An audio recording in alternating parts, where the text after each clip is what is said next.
Is D.I.D. real? What causes it? Is it demon possession? How common is D.I.D? Can it be treated? This week we'll take some of the mystery out of D.I.D. Welcome back to our Change How You Think weekly video podcast. If you'd like to hear from us every week, then subscribe to our videos on YouTube or click on the weekly video tab at the top of this webpage, fill in the subscription form, and you'll get our free self-assessment ebook, Healthy Moods, along with your choice of mental, spiritual, or relationship information. D.I.D. stands for Dissociative Identity Disorder. It used to be known as multiple personality disorder. It's a mental health condition that is thought to be uncommon, so you rarely hear about it except in movies which sensationalize the condition and create significant misunderstandings. We actually don't talk about D.I.D. in our book or our online program, Free Your Mind, because we've rarely been asked about it. That all changed a few months ago when we sent a survey to our email subscribers asking for topics they would like us to discuss in our weekly videos. One reply that caught our eye was from a subscriber with D.I.D. who asked us to help Christians understand this condition. This person had experienced thoughtless, hurtful comments from believers and even abusive deliverance sessions where they attempted to cast demons out of them. At our request, the subscriber put the word out to her Facebook group of Christians with D.I.D. that we were looking for ways to improve understanding among Christians. We were overwhelmed with the response. So many of the group had been hurt and spiritually abused by the Christian community. We knew we had to help, and that's why we're talking about it today. Dissociative identity disorder is a huge topic that we can't do justice to in a short video, and we are not experts, but we want to give you some information so you can be more understanding and even helpful when you meet someone with this condition. Dissociation just means you feel disconnected from your body. It has a wide spectrum of intensity with D.I.D. at the extreme end. The mildest form is something as simple as daydreaming when you're bored.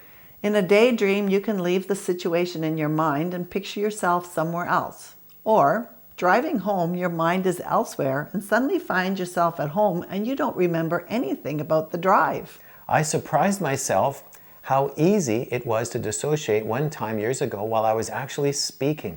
I had done the same presentation so many times that month that I was totally bored. During the talk, I found myself floating above the crowd, watching myself drone on and on. It was a strange experience. I thought it wouldn't be a good idea to stay there, so I quickly returned to the podium and continued speaking. What made Grant's experience different from D.I.D. was that he was always in control and could return to his body when he chose to. In D.I.D., the disconnection happens unintentionally at any time and is outside the person's control. The ability to dissociate is actually a God-given gift. Extreme or complete dissociation is a coping mechanism. It takes place to allow children up to around age 8 to survive severe, unbearable trauma that would normally destroy their personality. To be able to function after intense trauma, our mind is able to split off the shattered part of ourself that experienced the event. That part is then locked away where it can't disrupt the day-to-day life of the person. Every time that level of trauma is experienced, the process repeats and another part is created. That's how a person can have many parts or personalities. There can be one for every severe traumatic event. It's important to realize these parts are not demons. They are traumatized people of different ages who are locked up in the person's mind. The parts are not always silent. They can intrude and interfere with the conscious thoughts and behaviors of the adult person. That's what causes the unusual symptoms of dissociation, which are often mistaken for demonic possession. The person may appear to change personalities when a part speaks up or acts in an unexpected way. D.I.D. is far more prevalent than we realize because childhood trauma is common, though not all abuse victims will develop D.I.D. The good news is, through specialized Christian counseling, Jesus can meet with each part to heal the trauma and release the pain. People with a history of trauma and dissociation need our love, acceptance, support, and to be believed, not a deliverance session. It takes a great deal of emotional strength to live with D.I.D. They are not weak, defective, or violent people. In fact, They are more understanding and forgiving because of what they've lived through. You can't cast out a part. They need healing, which Jesus loves to do. People with D.I.D and a history of trauma need to feel safe, especially in the church. Many of them have been deeply hurt by Christians.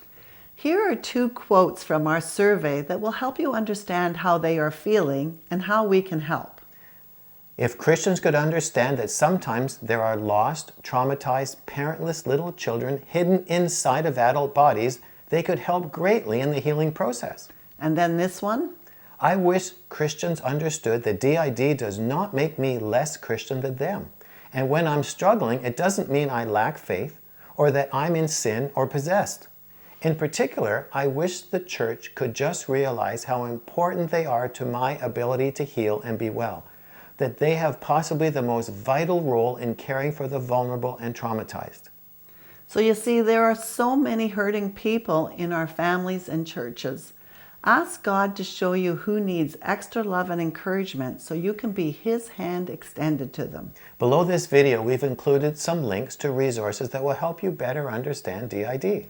If you'd like to heal from past wounds and unload your emotional baggage, you can come join us in Free Your Mind. Free Your Mind is an online self-study program that will help you change how you think. It will guide you through a pathway of healing mentally, spiritually, and emotionally. Through 15-minute videos, regular live group coaching calls, an online community forum, and 24-hour access to our entire video library, you can work at your own speed, anytime, from anywhere in the world, on any device, to begin the life-changing transformation you've been looking for. You can learn more about it by using the links below this video. We'll talk to you next week, but this week, ask Jesus who you can encourage today.